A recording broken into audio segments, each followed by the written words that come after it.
Buenas tardes, ahora ya son tardes, ya no es más de noche, al menos por aquí, por el centro de la Argentina y mucho menos en el extremo sur de la Argentina. Antes comenzábamos de noche. Bueno, nuevamente, después de varias semanas, reiniciamos nuestras charlas, hoy con la segunda parte de organización. Hoy nos van a acompañar Gabriel Andreu, va a estar también Leo Carini, montañista, kayakista, y Fabián Mautino, montañista, kayakista, conocido fabricante de indumentaria técnica de montaña. Y en la coordinación general de todo esto está Ailén García Seida. Bueno, sin duda que la excusa que nos trae, la excusa por decirlo de alguna manera, es el kayak. Así que la primera cosa que tenemos que verificar antes de salir a navegar es si tenemos la embarcación en condiciones. Siempre debemos revisar el equipo, absolutamente siempre. Sea un equipo nuevo, recién adquirido, revisar todos los detalles, el sistema de timón, las tapas de tambucho, el correaje, los cabos, los nudos, la estanqueidad.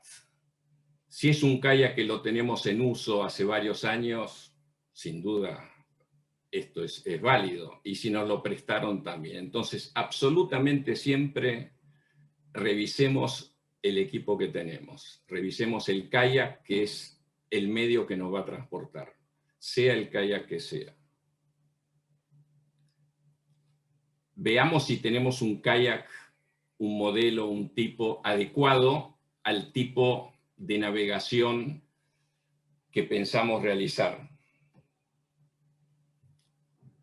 Y si nosotros estamos adecuadamente acostumbrados, identificados, integrados con ese kayak, el asiento, la comodidad, porque aunque esto parezca obvio, hay personas que vienen y dicen, mañana me voy de travesía, hoy me prestaron un kayak, ni siquiera saben cómo está.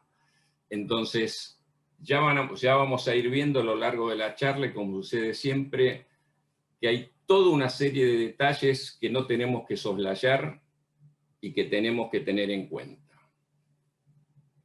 Entonces, antes de salir a navegar, hay una serie de elementos que es indispensable que tengamos. Hay países o hay lugares donde ya las autoridades le requieren toda una serie de elementos y se los van a controlar.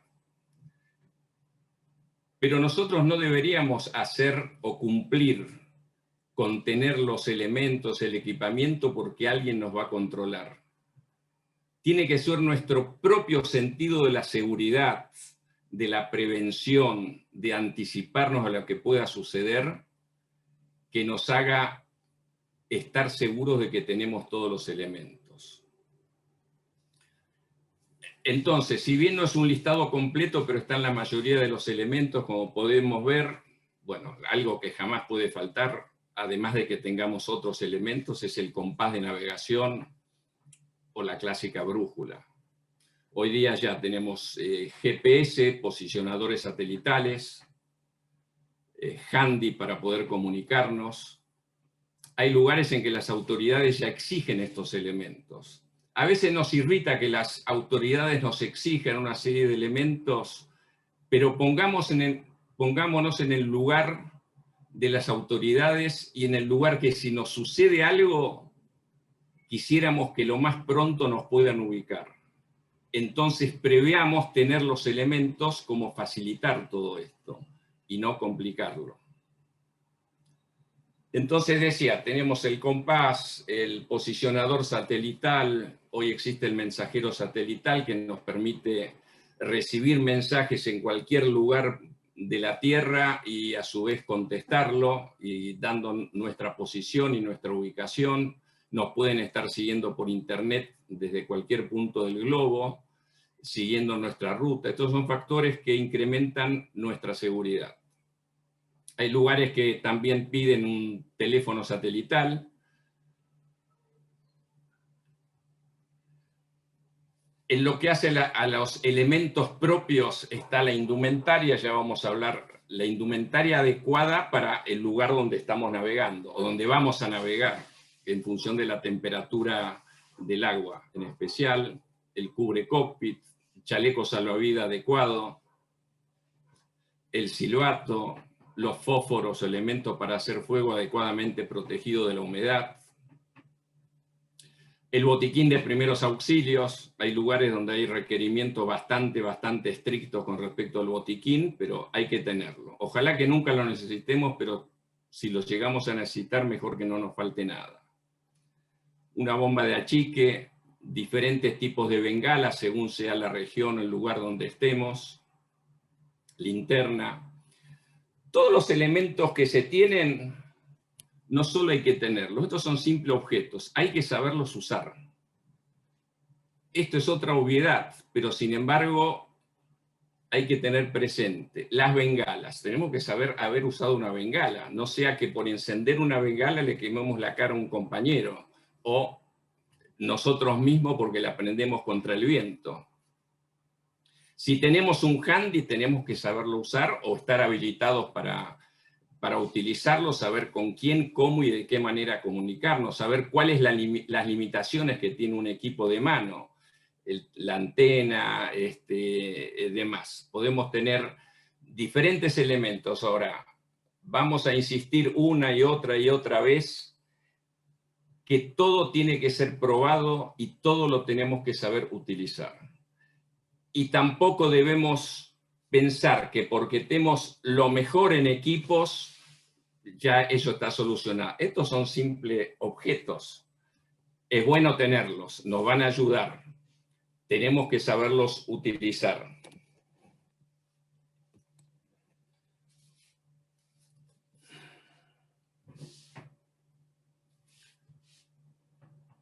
Tenemos que saber, hay algo que también es muy simple, a veces lo veo, cuando preparamos el kayak, lo cargamos, cada uno tiene que saber dónde puso los elementos en su kayak.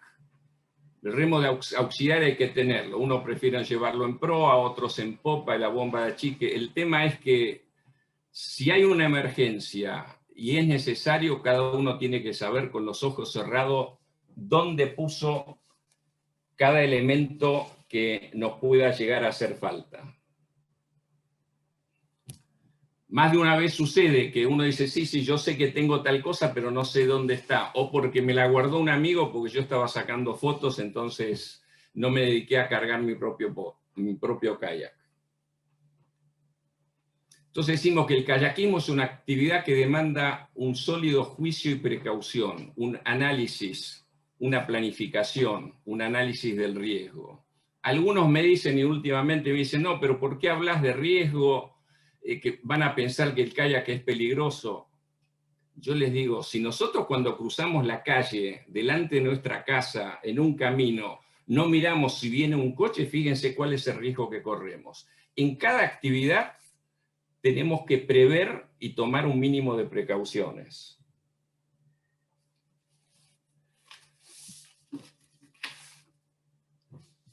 Está el factor que hace a la persona, es conocer las técnicas básicas. Hoy en día hay centros que enseñan las técnicas básicas, otorgan certificados y me parece perfecto, los instructores pueden ser muy competentes, pero que nadie se engañe que el solo haber cumplido con un curso, por más alto nivel que sea, no reemplaza a la práctica en todo tipo de condiciones, en todo tipo de circunstancias.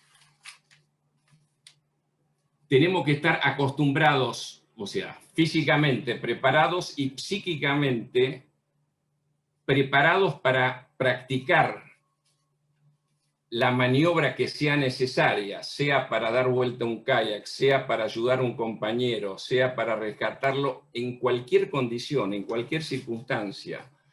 Entonces hay una frase que aburre a mis amigos y compañeros que siempre decía, esperemos lo mejor, pero estemos preparados para lo peor. Entonces, dentro de las técnicas está el rol. Es bueno saberlo, conocerlo, pero no pensemos que es lo único. Estemos preparados a que si nos falla, otras opciones para hacerlo, con ayuda de un compañero, volver a reingresar al kayak. Y nuevamente, volver a practicar absolutamente todo esto una y otra vez.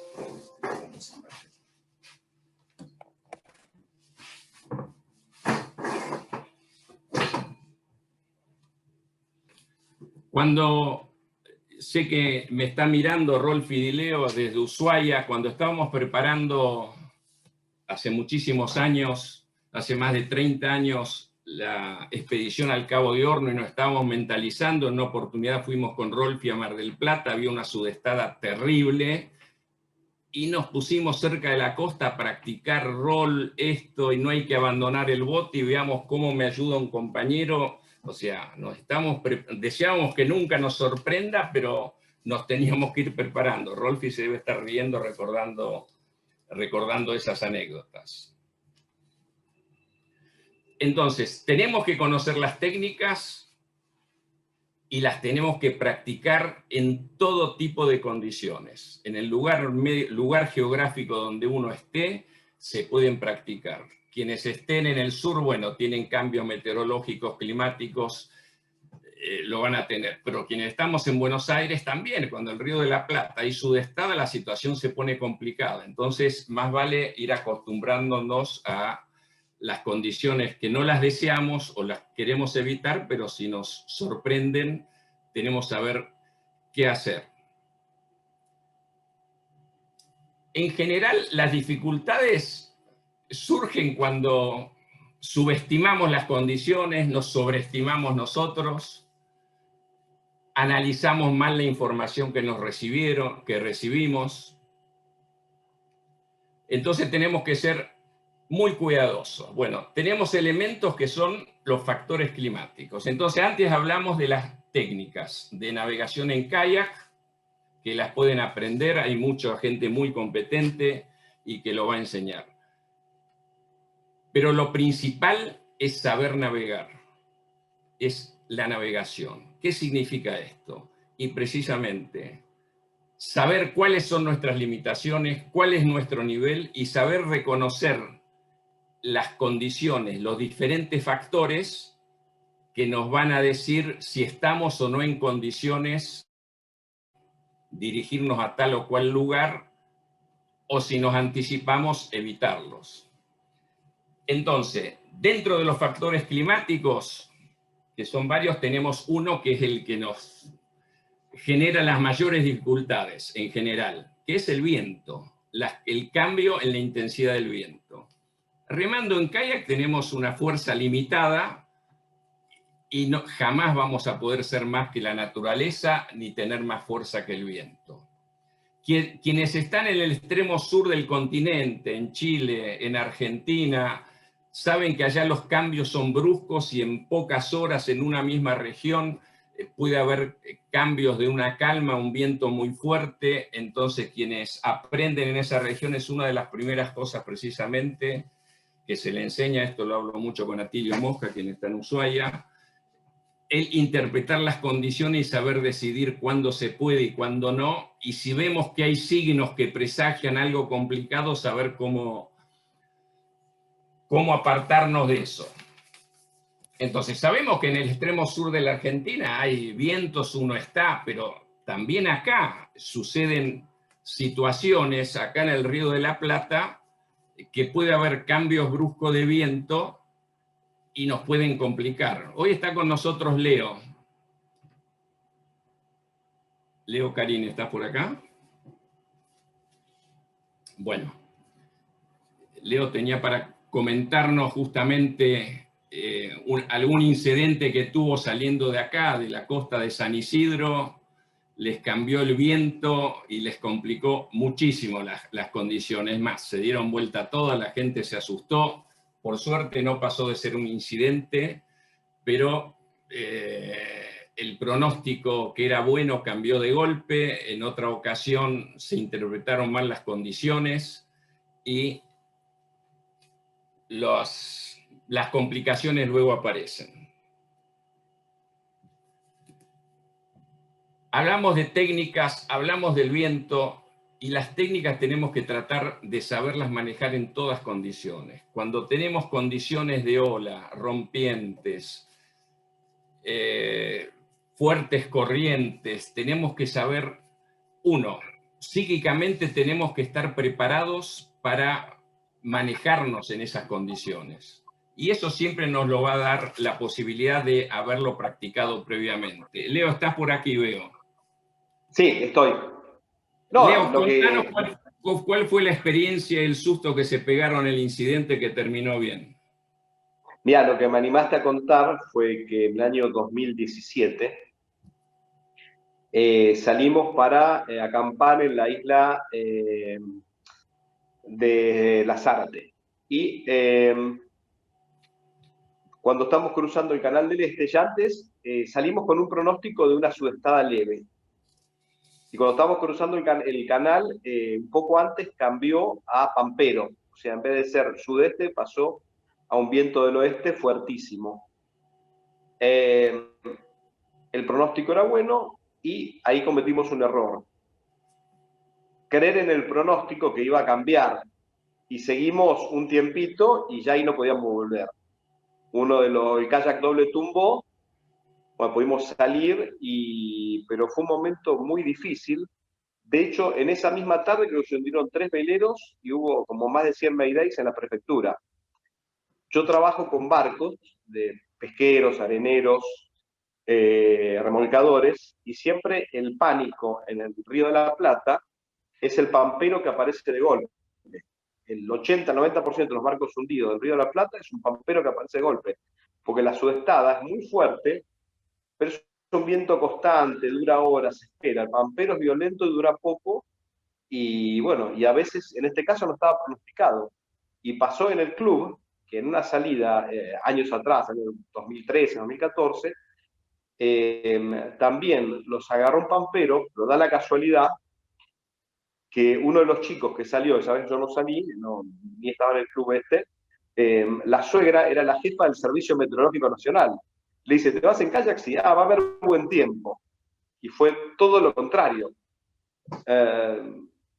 Entonces, bueno, cuando estás ahí, el sentido común, a nosotros hubiese dicho, se está pudriendo, hay que volver. Y entender que el pronóstico solo es un pronóstico, no es seguridad de nada.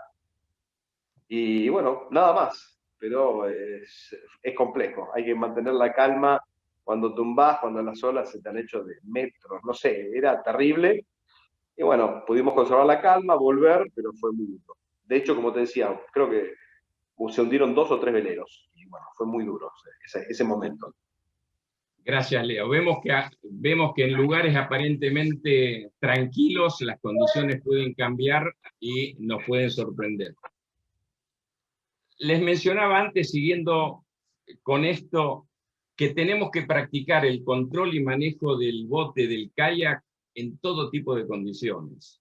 Si tenemos posibilidades cuando hay condiciones críticas, no digo que salgamos a hacer una travesía, pero buscamos un rincón, que el viento en todo caso nos tire a la costa y no mar adentro, ir acostumbrándonos a practicar las técnicas de giros, las técnicas de apoyo, hacer todas las maniobras.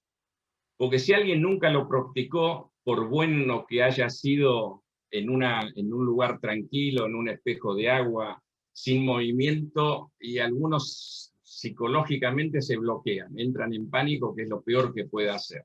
Entonces, bueno, ir acostumbrándonos gradualmente si es que sabemos que vamos a ir a una región donde la situación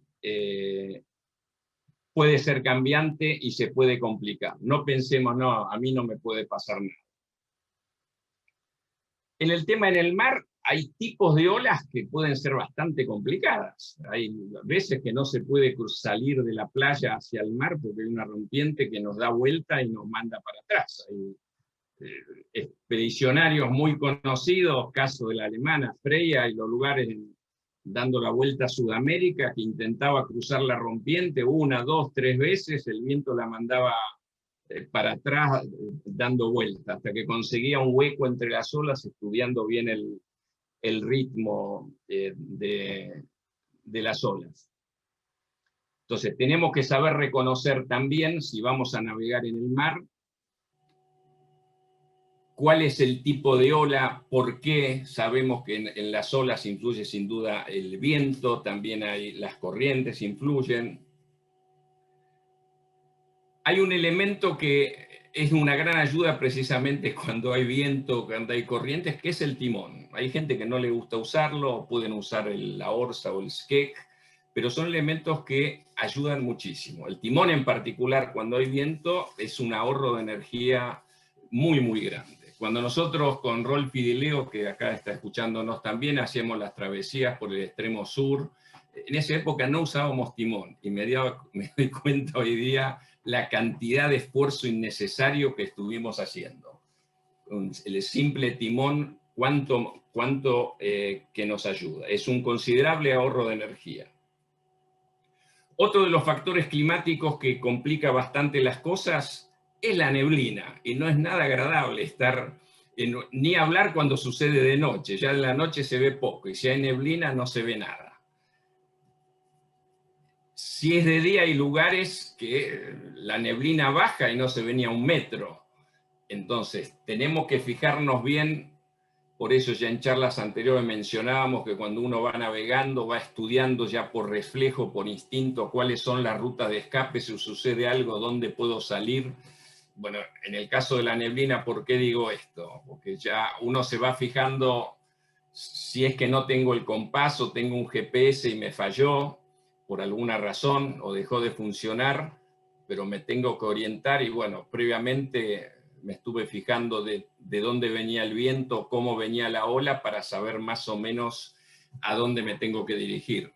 Entonces, es un factor que puede complicar bastante las cosas. Si sabemos que va a haber neblina o en un lugar donde vamos a navegar, mejor en evitarlo. Ni hablar si la neblina nos sorprende en un lugar con hielo flotando, porque ahí sí que estamos complicados, porque no nos vamos a dar cuenta que nos estamos metiendo entre los hielos que nos pueden apretar. Entonces son situaciones que hay que analizarlas bien, por qué se producen, saberlos reconocer, tratarlos de evitar. Tenemos otros factores que son las corrientes. Están las corrientes marinas, las corrientes oceánicas. En determinados lugares hay corrientes naturales que se conocen en determinadas épocas del año, van cambiando de dirección.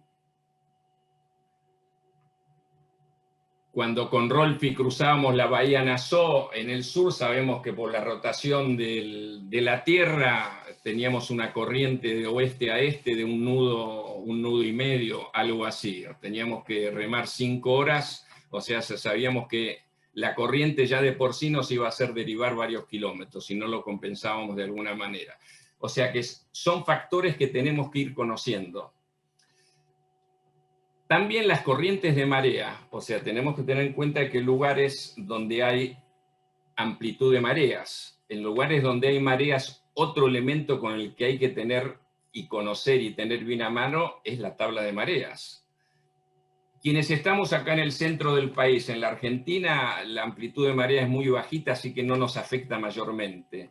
Quienes sé que nos están mirando de Río Gallegos, ahí en la ría, es una marea de 14, 15 metros, en alguna época del año es mayor, y pensemos que la ría de Gallegos, que tiene, no sé, 6, 7 kilómetros de ancho, por 40 o 50 de profundidad, en cada 5 o 6 horas eso tiene que subir 15 metros y bajar 15 metros. Así que imagínense la intensidad de la corriente. Entonces, si alguien va a navegar en lugares donde hay ese tipo de mareas, y en la Patagonia hay amplitud de mareas, en Chubut, en Península Valdés, son alrededor de 5 metros, y más al sur es mucho más. Entonces tenemos que prepararlo para eso. Hay gente inclusive muy experimentada que en una salida sale a la playa, deja los botes, va a mirar, a hacer fotos, mirar, no sé, la topografía del lugar, la fauna, y se olvidó de que la marea está subiendo, y de golpe ven que los kayaks están flotando y alejándose en el mar. Y estas son situaciones que han pasado y les pasan a gente inclusive a veces muy experimentada que comete esos olvidos. decía que las olas también se producen donde va bajando la profundidad, y si hay olas van aumentando el tamaño, depende del tamaño que tengan las olas, van apareciendo las rompientes. Entonces tenemos que ver qué tipo de costa hay, qué vientos hay.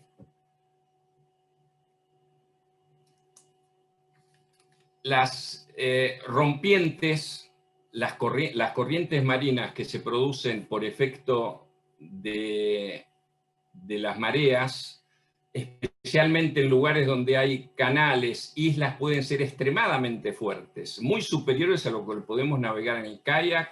Inclusive hay algunos lugares donde generan olas y remolinos extremadamente complicados. Entonces, es fundamental conocer cuáles son las mareas en el lugar donde vamos a navegar. Yo he hecho algunos cursos en Escocia hace unos cuantos años, y la mitad del curso era precisamente la navegación, los factores climáticos, meteorológicos y el estudio de las mareas. Uno tenía que saber estudiar e interpretar según los horarios cómo va a ser la marea, el mapa. Eso es fundamental, porque es una cuestión, nos está asegurando, es un riesgo de vida inclusive. Entonces, nos tenemos que estar, vamos a ir repitiendo este tipo de cosas, acostumbrarnos a enfrentar las condiciones que podamos tener. No lo dejemos para último momento, no, yo después veo cómo me arreglo. No, practiquémoslo, practiquémoslo. Es mejor irse a una playa, los que no tienen acceso, y practicar en la rompiente 1 y 1000 veces a darse vuelta, a que alguno nunca lo haya hecho y lo sorprende y se asusta y no sabe lo que hacer. También las ondas oceánicas, por efecto de las corrientes, los vientos, generan en lugares, en el extremo sur lo hemos visto, lo hemos vivido. Las ondas oceánicas rebotan contra las islas, vuelven, y donde se encuentran con la onda que viene se generan picos altísimos que son bastante complicados. Y ni hablar si encima hay viento, entonces los corderitos no tienen 20, 30 centímetros, pueden tener varios metros y complicarnos la existencia. También la desembocadura de los ríos en el mar pueden generar efectos muy particulares. Pueden ser encuentros de corrientes según la amplitud de mareas. Algunos lugares precisamente se encuentran olas muy buenas para surfear, porque se puede surfear por varios kilómetros en determinadas condiciones de viento, de intensidad de la corriente del río. Así que también es un factor que hay que conocer, y qué efecto que puede tener esto sobre nosotros. Después hay obstáculos artificiales. Estos pueden ser extremadamente peligrosos. Hay que tener muchísimo cuidado. Aquí vemos una foto, es en un río, un muro de hormigón. Bueno, los ríos, los que se usan, los pequeños represas, todo lo que sea artificial y no fue trabajado por millones de años por la naturaleza, entonces son ángulos que producen efectos hidráulicos complicados. Y me dicen, no, y en el mar, no, en el mar sí, también tenemos, hay entradas del mar, están las columnas de los puentes, los que navegan, no sé, los grandes ríos argentinos, como el río Paraná, el río Uruguay, están las columnas de los puentes, y puede ser bastante bravo y peligroso que el kayak nos lleve justo contra la columna. Entonces son elementos que los tenemos que tener mucho cuidado.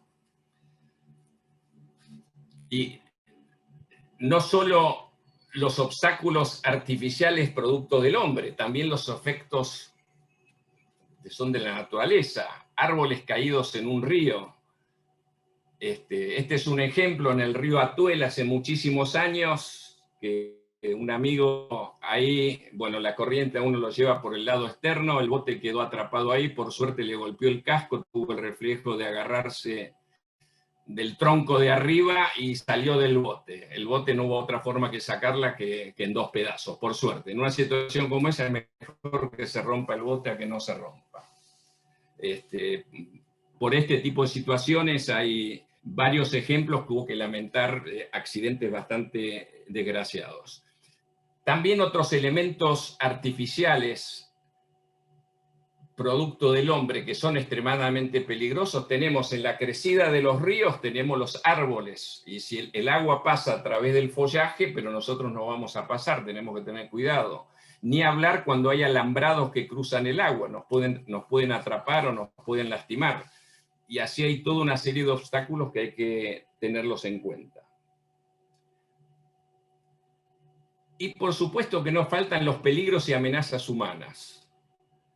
Entonces, cuando salimos a navegar, y hay cada vez más diferentes tipos de embarcaciones, los motos de agua, los jet ski, diferentes tipos de embarcaciones, pequeñas, medianas, grandes, una regla de oro es para quienes estamos en un kayak, es nunca supongamos que el otro nos vio. Sepamos que dejamos pasar y crucémoslo por la popa, no por el frente, pero tengamos en cuenta que es poca la visibilidad que a veces tiene una embarcación, entonces tengamos cuidado. También en esto ya hubo, que va a ser motivo de una charla en otro momento, que hubo que lamentar accidentes extremadamente graves precisamente por embarcaciones que se pasaron por encima de algún kayak, entonces hay que ser, o motos de agua también, entonces hay que ser extremadamente cuidadoso con esto.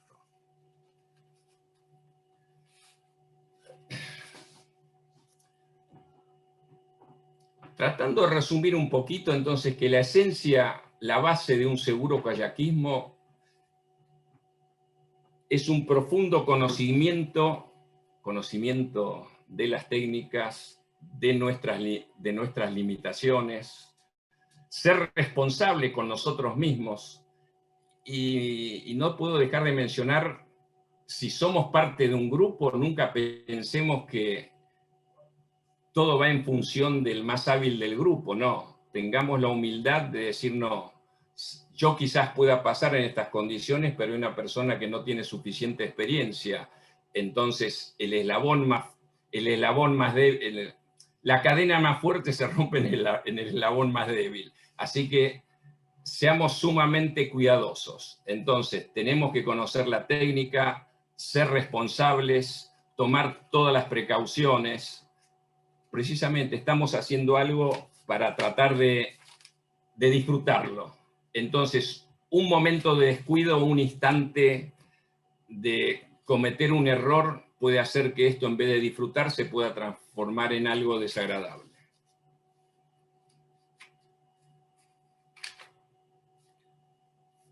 Vamos a entrar en un tema, no lo mencioné hasta ahora, que es precisamente el tema de la termorregulación, hipotermia y hipertermia, y está precisamente Gabriel Andreu.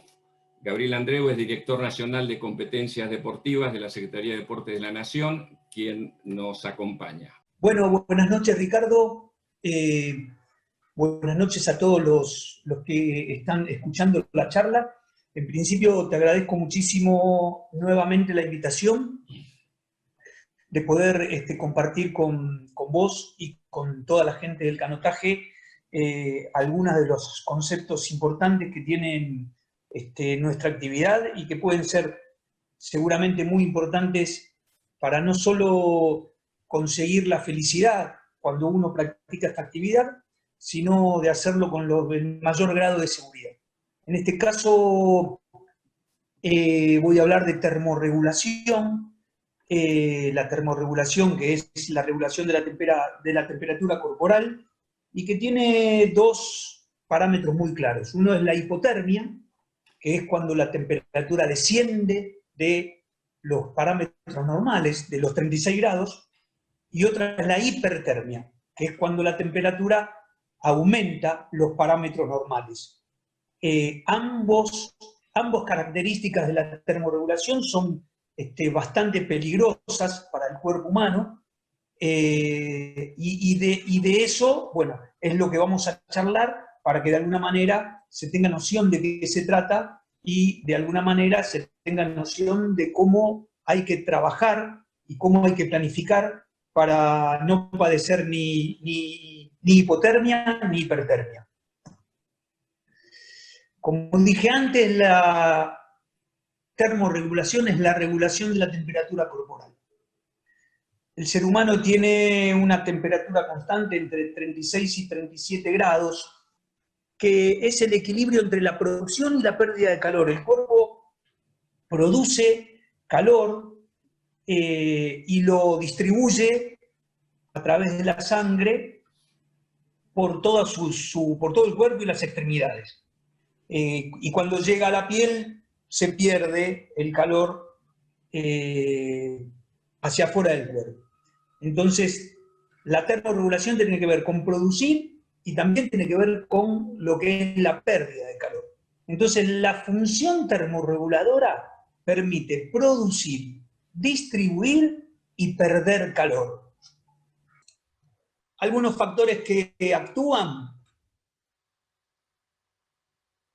el ritmo diurno circadiano, esto nos pasa a todos los mamíferos, donde dice que la temperatura es mínima durante las últimas horas del sueño, 4 o 5 de la mañana, va aumentando después del amanecer, es máxima a media tarde, para luego empezar a disminuir con la actividad diaria. Fíjense este dato con respecto a la planificación de travesías en lugares de extremo calor, como puede ser el norte de la Argentina, en horarios de la tarde, entre las 1, 2 de la tarde a las 5 de la tarde. Es el momento en el que el cuerpo tiene mayor cantidad de temperatura. También el ejercicio físico va a intervenir, también la temperatura ambiental, que es lo que estuvo explicando Ricardo recién, los procesos patológicos y la alimentación.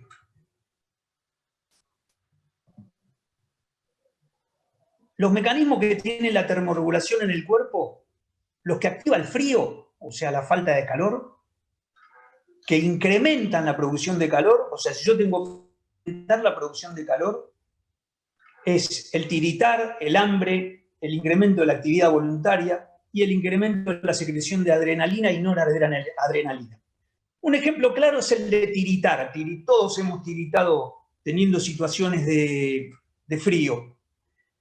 Para que tengan una idea, el hombre genera 1 kilocaloría por peso. O sea, una persona de 70 kilos genera en forma basal 70 kilocalorías. Pero cuando empieza a tiritar, por falta de calor, esto se multiplica por 5. O sea que tiritar solamente va a generar 350 kilocalorías. Lo que implica que tiritar es muy importante. Cuando una persona está tiritando, hay que dejar que termine de tiritar. No hay que darle nada caliente. Porque si uno le da algo caliente a una persona que está tiritando, va a engañar el sistema central, el sistema nervioso central, y va a dejar de tiritar. Cuando en realidad lo que produce tiritar es generar calor. Entonces todo lo que hay que hacer es esperar que termine de tiritar, abrigarlo, secarlo, esperar que termine de tiritar, y a partir de ahí sí, una vez que terminó, se le puede dar algo caliente. Que disminuyen la pérdida de calor, la vasoconstricción cutánea, el enroscamiento y la piroerección. El enroscamiento lo vemos como un elemento importantísimo para mantener el calor. Muchos protocolos, en muchos lugares, en la montaña, en el agua, indican como primer posición la posición fetal, lo que hace que el cuerpo acerque muchísimo más las extremidades al tronco y se pueda mantener muchísimo más el calor. Los activados por el frío que llevan a la hipotermia son distintos a los activados por el calor que llevan a la hipertermia. Paradójicamente, la hipertermia es mucho más peligrosa que la hipotermia, porque la hipertermia es mucho más difícil de controlar, mucho más difícil. En la hipotermia, en las situaciones de frío, la indumentaria y un montón de cuestiones me pueden llegar a superar. Por ejemplo, el organismo puede ir 4 o 5 grados hacia abajo, pero no puede ir 4 o 5 grados hacia arriba. Después de los 40 grados de la temperatura, las células prácticamente entran en una situación complicadísima y pueden empezar a morir. La hipertermia rápidamente es causante de muerte. Por eso no hay que pensar solamente en esto, solamente en el frío. sino también hay que pensar en el calor. Incrementan la pérdida de calor, el cuerpo va a incrementar vasodilatando, sudando. El cuerpo mojado pierde 20 veces más temperatura que el cuerpo seco. Y el incremento de la respiración. Y disminuyen la producción de calor, la anorexia, la apatía y la inercia. Si estamos en una situación fuerte de calor, lo que hay que hacer es quedarse quieto, es tranquilizarse. Vamos navegando, la temperatura es muy alta, tenemos mucha situación de calor, nos hidratamos bien, buscamos un lugar de sombra y nos quedamos tranquilitos.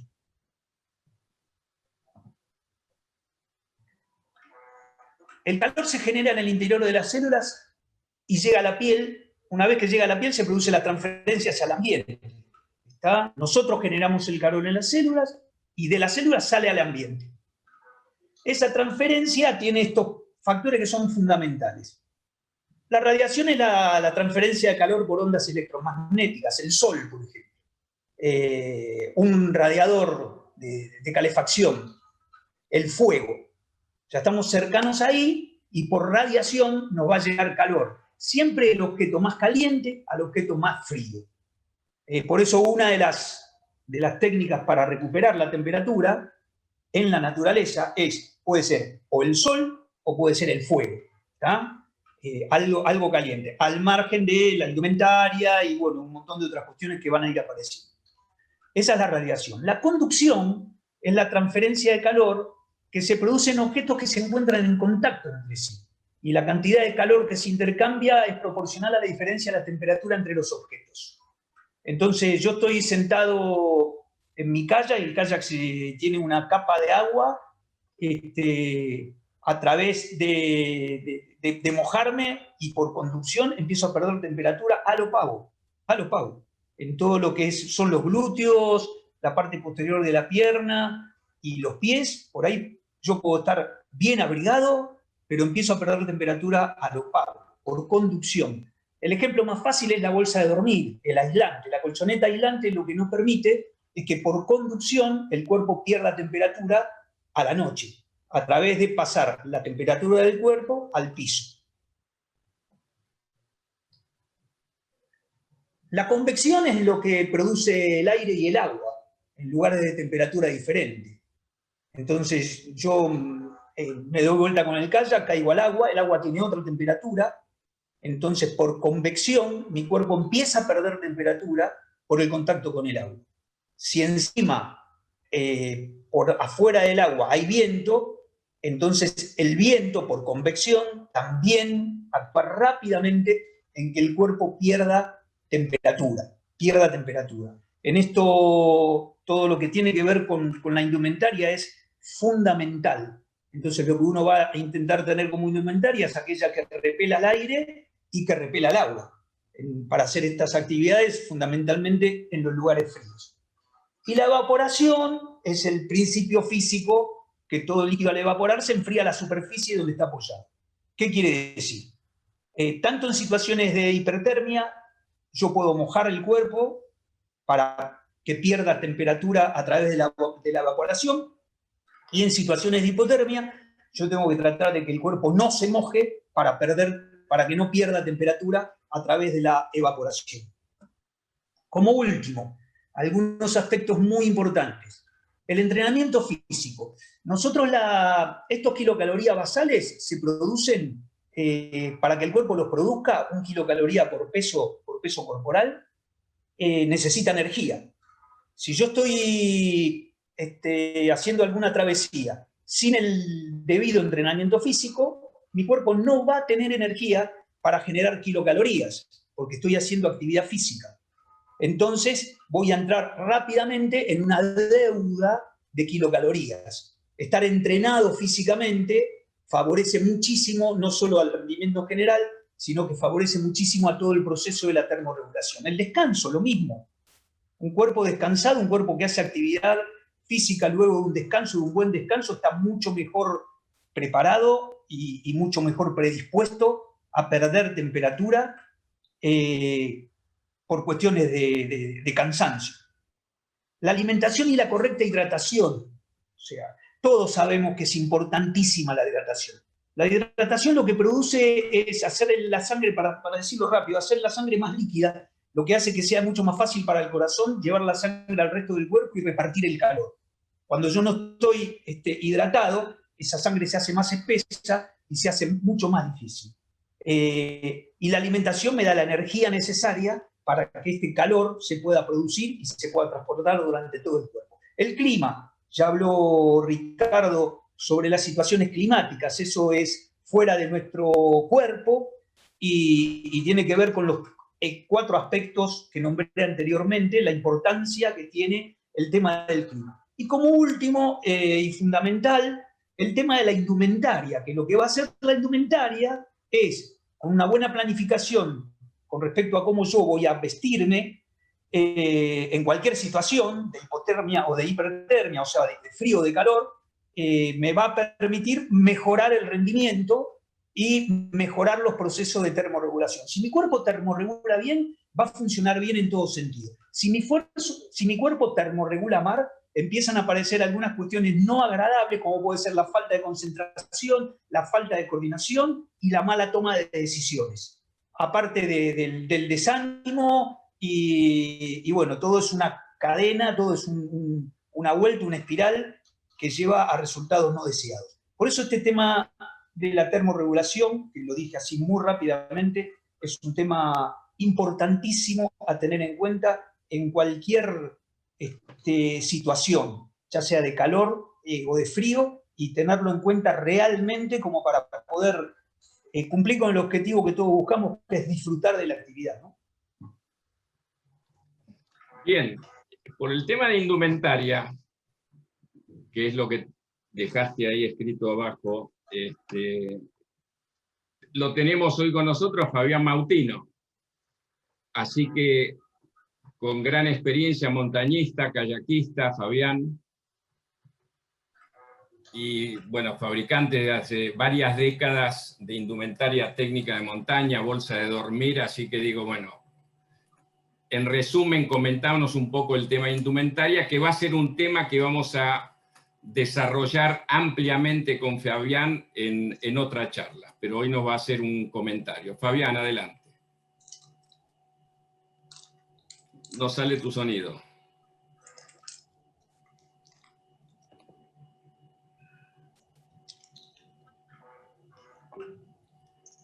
Ricardo, ¿me escuchás ahí? Sí, sí, adelante, ahora te escuchamos. Sí. Bueno, buenas tardes, gracias por invitarme. Y bueno, nada, ahí siguiendo un poco lo que decía Gaby respecto a la termorregulación y la pérdida de calor. La indumentaria, sí, claro que es una parte importante, como lo que decías vos y mencionabas respecto a la seguridad y el equipo. La indumentaria también que es importante. Y bueno, para no irme muy por las ramas, ahí lo que se ve siempre con respecto a la indumentaria es el sistema de capas, que ahí normalmente decimos primer capa, segunda capa y tercer capa. La primer capa son las remeras que van pegadas al cuerpo, que son las que tienen la capacidad de no retener humedad y por ende, como decía Gaby, no perder calor por conducción, que es una capa fundamental en el sistema.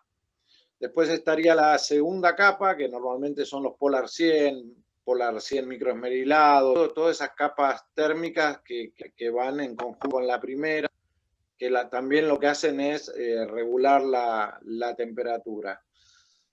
Y por otro lado estaría la tercera capa, que es la capa cortaviento impermeable. Yo ahí agregaría en este caso una capa media.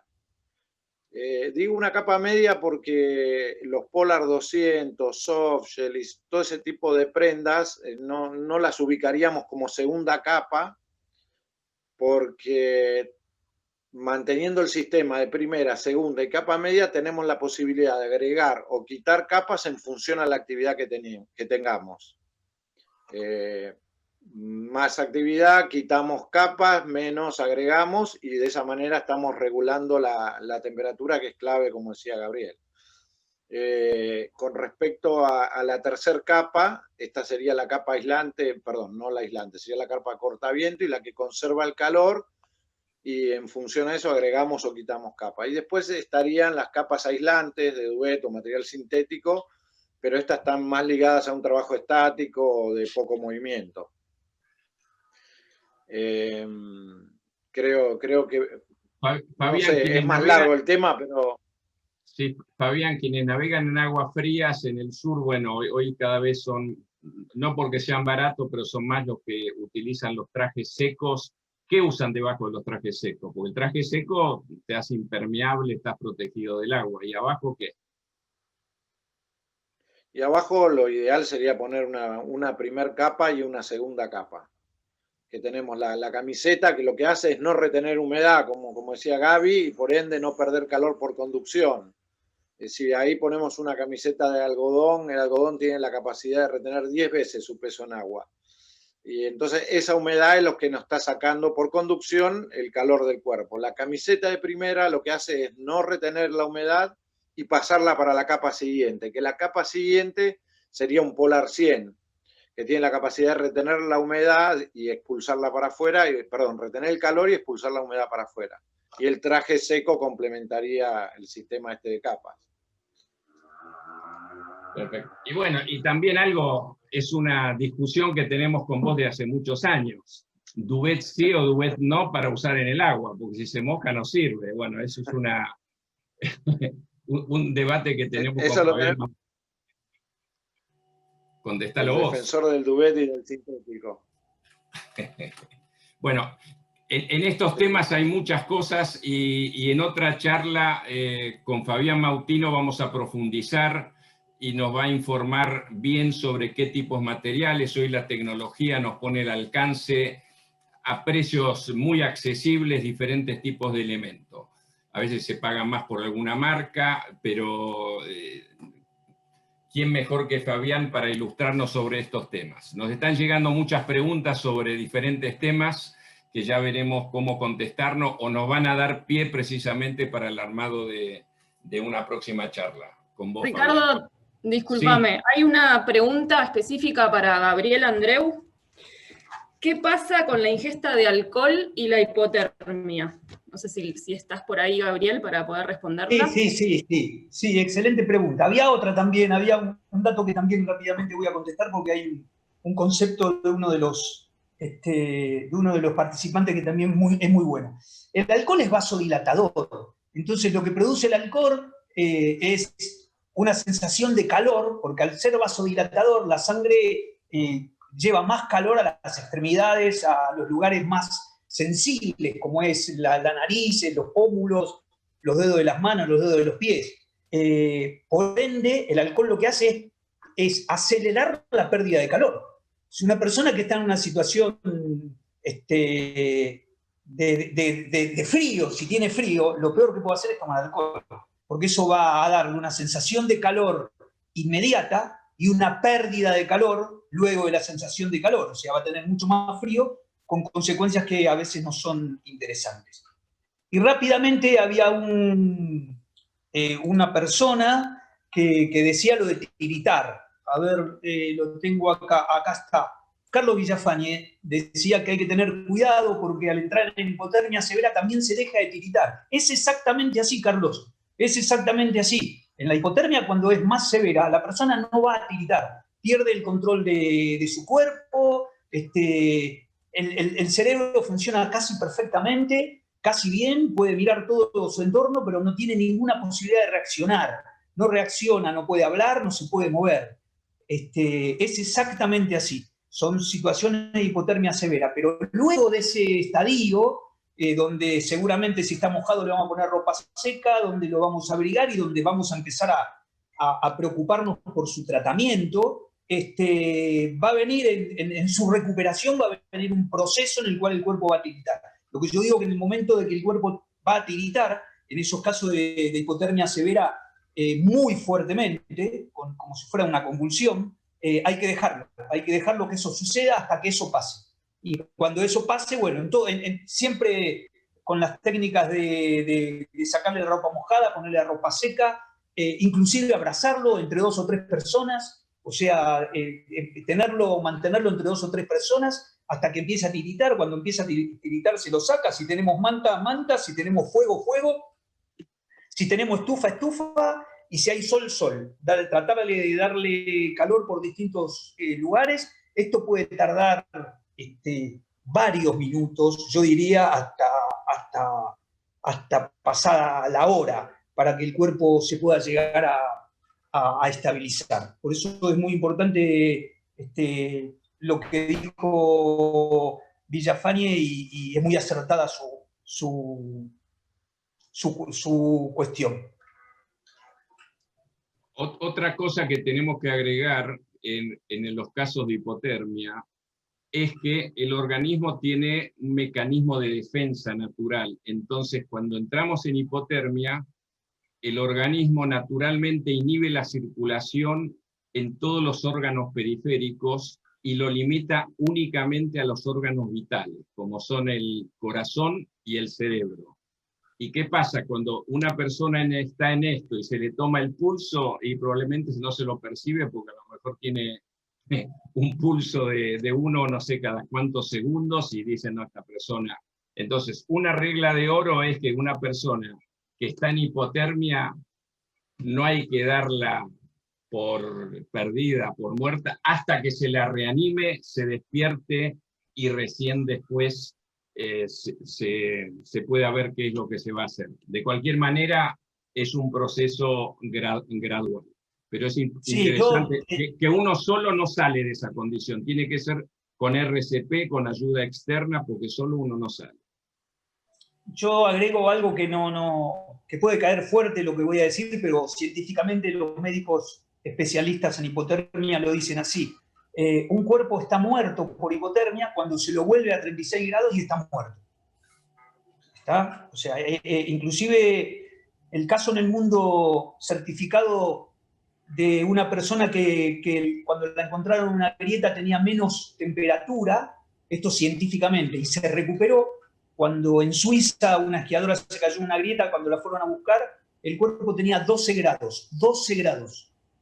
Sin embargo, con ese concepto, una persona está muerta cuando se lo vuelve a 36 y está muerta. A esta persona la volvieron a 36, reanimó, con los protocolos, por supuesto, muy, muy específicos para ese tipo de hipotermia. Y hoy es una suiza experta en hipotermia que da clases de hipotermia y estudió muchísimo el tema en el mundo. El cuerpo tenía 12 grados. Acá en Argentina han encontrado cuerpos con 21 grados, 22 grados, y directamente los han dado por muertos.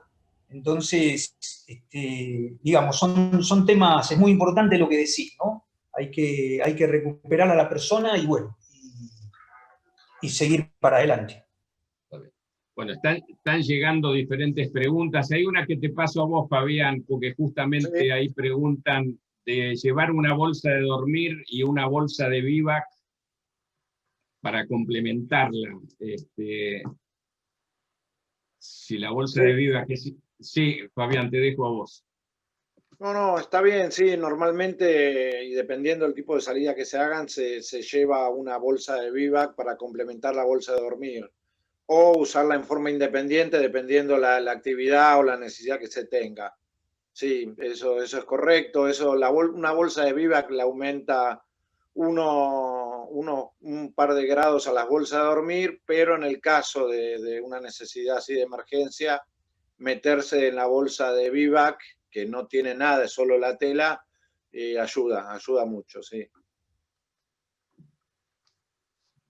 Bien, hay muchos temas muy amplios con respecto a indumentaria, ya con Fabián, como le decía, se va a preparar muy ampliamente con ilustración de diferentes tipos de materiales que tienen hoy la ropa que conseguimos o que usamos normalmente para todos los días, desde el calzado, ropa interior, gorros, trajes secos y demás, que por suerte la tecnología nos facilita y hace que sea más factible y más seguro navegar en lugares fríos. Por supuesto, como se ve que navegamos mucho en lugares fríos, estamos volcados más a esto, a este lado, pero no hay que dejar de tener en cuenta lo que mencionaba Gabriel, que en lugares extremadamente cálidos, con temperatura de 50 grados, la cosa se puede complicar muchísimo, o sea que no se puede dejar de tener en cuenta.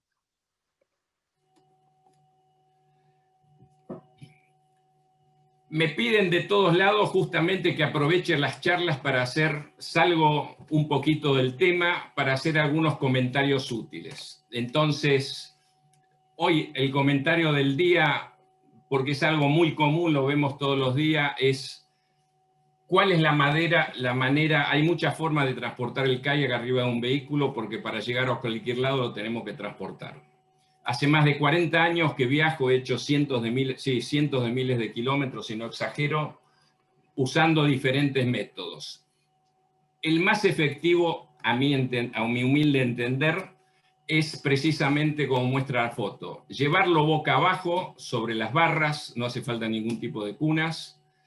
Y eso sí, la parte que va hacia adelante del vehículo, en este caso la proa del bote, que esté más baja que la popa. De esa forma genera un efecto aerodinámico que el viento, hoy con cualquier vehículo viajamos a más de 100 kilómetros por hora, por no decir bastante más, pero digamos 100 kilómetros. Y es un viento relativo de 100 kilómetros por hora contra un objeto. Entonces, si está la proa más levantada, es como un alerón que nos va a ir frenando y vamos a gastar muchísimo más combustible. Ese es uno de los temas.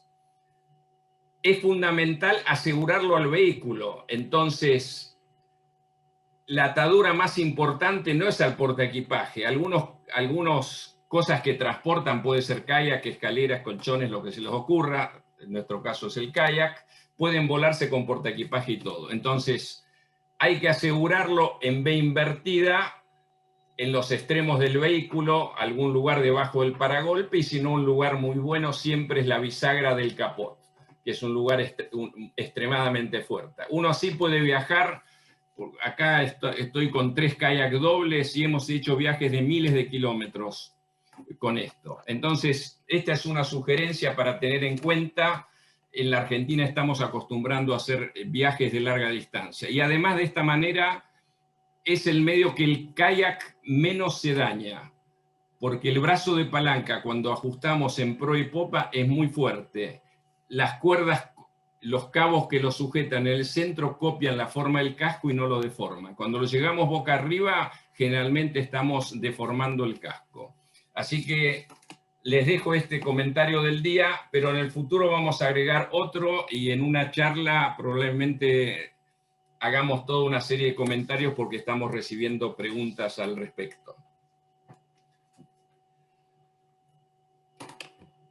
Gabriel, si estás ahí, la charla que habíamos hecho hace un mes atrás, un mes y medio atrás, precisamente implementamos un registro de incidentes y accidentes. Hemos recibido ya bastante material, algunos escriben, tiene su tiempo, su trabajo de escribir, algunos han preferido llamarnos y que nosotros tomemos nota, todo es válido y la idea es proseguir con esto, que esto surgió de charlas precisamente con Gabriel Andreu, y la idea es que estas experiencias nos sirvan para que uno aprenda a través de las experiencias de otro que los accidentes o incidentes suceden, a veces por desconocimiento y a veces por soberbia de saber mucho y pensar que no me pueda pasar nada. ¿Cómo lo ves esto, Gaby?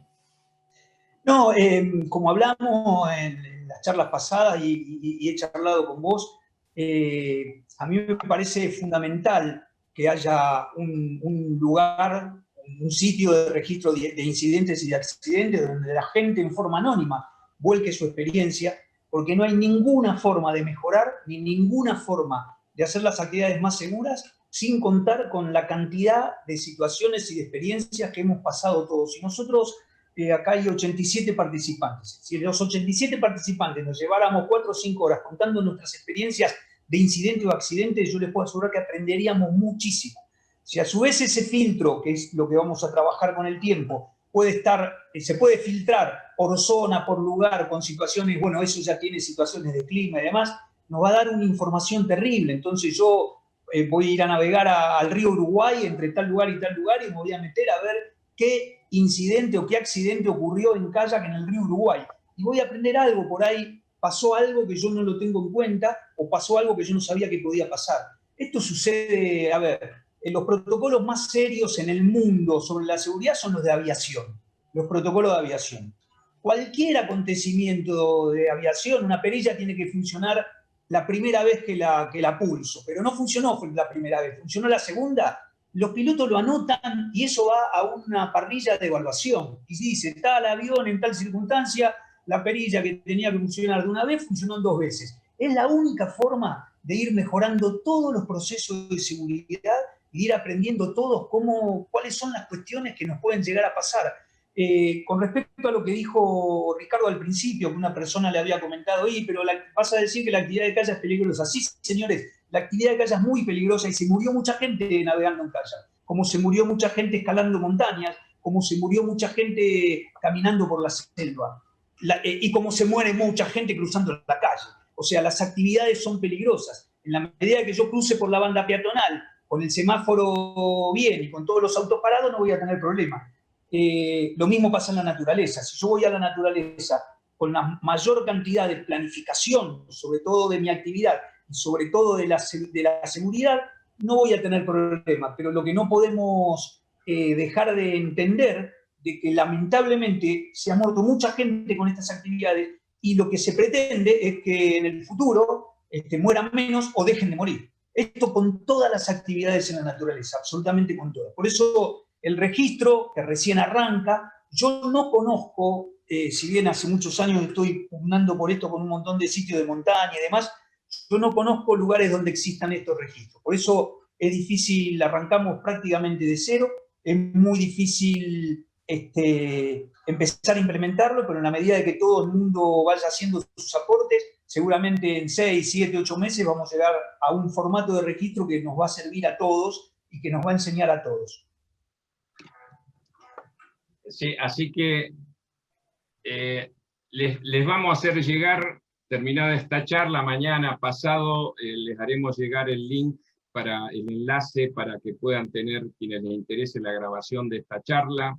Si a alguno le interesa algunos apuntes relacionados con lo que estuvimos charlando aquí también pueden escribirnos. Como también nos interesan sugerencias, tenemos sugerencias para unas charlas muy interesantes. Hay una cantidad de temas realmente muy amplia. Así que tratamos de resumir en esta hora algunas de las cosas. Con el registro de incidentes y accidentes les haremos llegar un link. Quien quiera puede entrar, rellenar los formularios de Google, pero siempre también está la opción, como eligieron algunos, que vienen, nos lo cuentan personalmente o nos llaman por teléfono. No hace falta que den nombres, pero sí la situación lo mejor descrita posible, porque se aprende de ese tipo de... Y generalmente, cuando hacemos un análisis posterior, nos damos cuenta que muchas de las situaciones eran evitables. Por eso aprendemos con todo esto.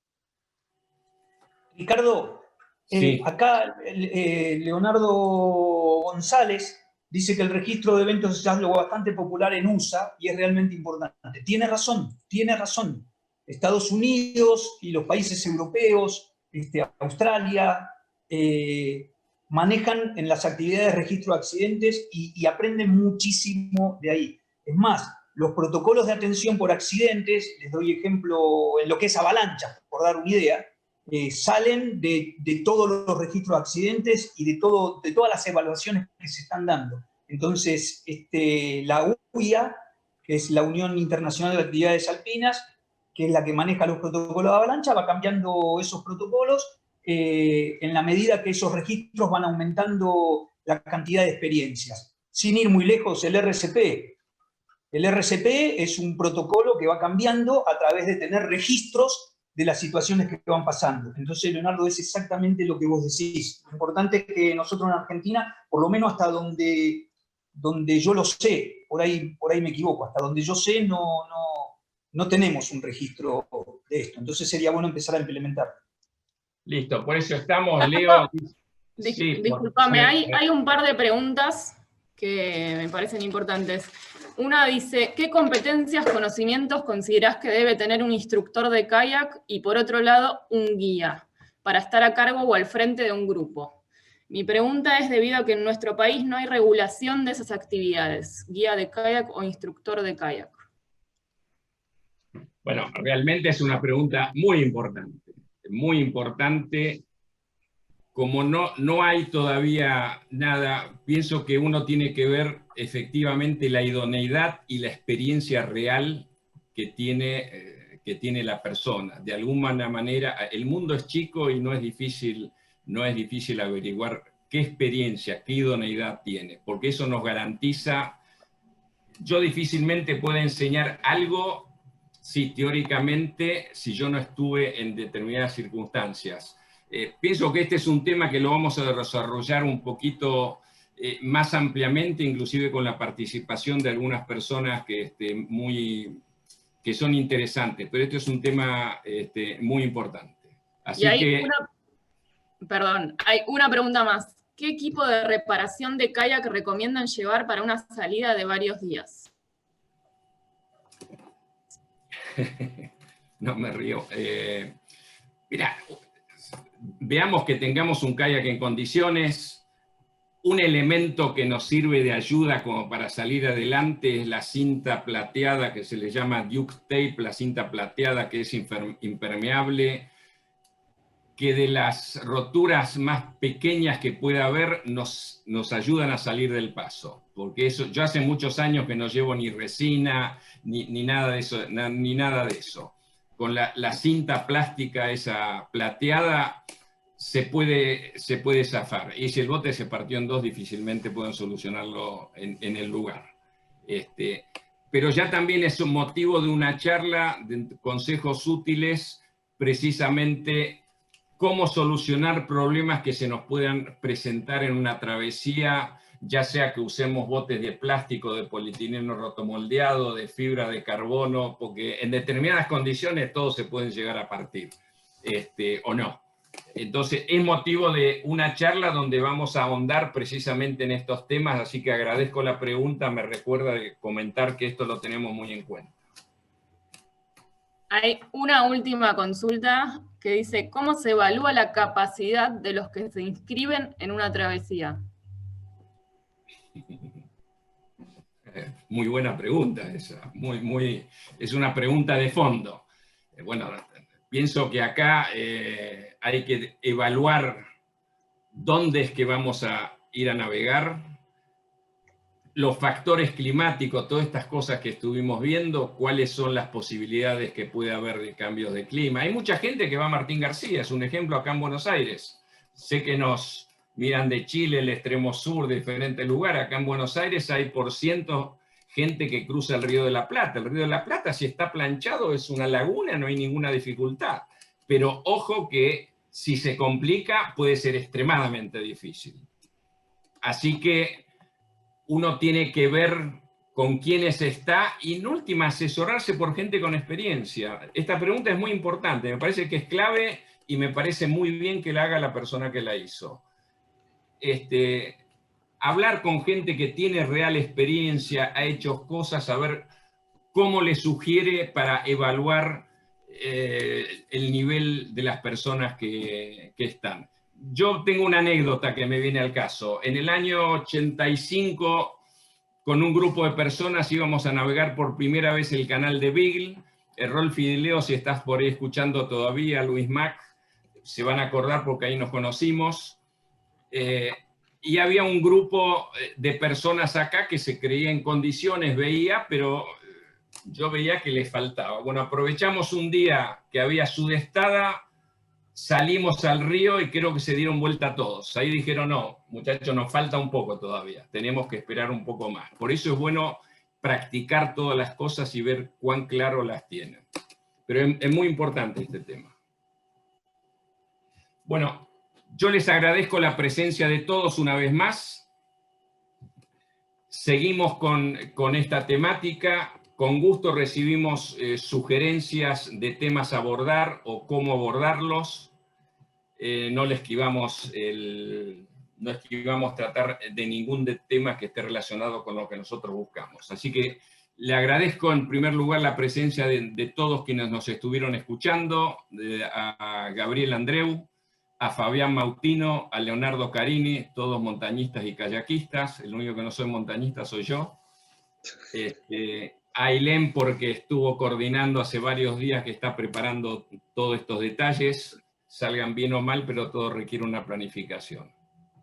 Así que una vez más, muchísimas gracias a todos. Mañana o pasado por las redes, por Facebook, Instagram, por mail, les vamos a hacer llegar el link a esta charla, como también para el registro de accidentes e incidentes. Así que buenas noches, muchísimas gracias a todos.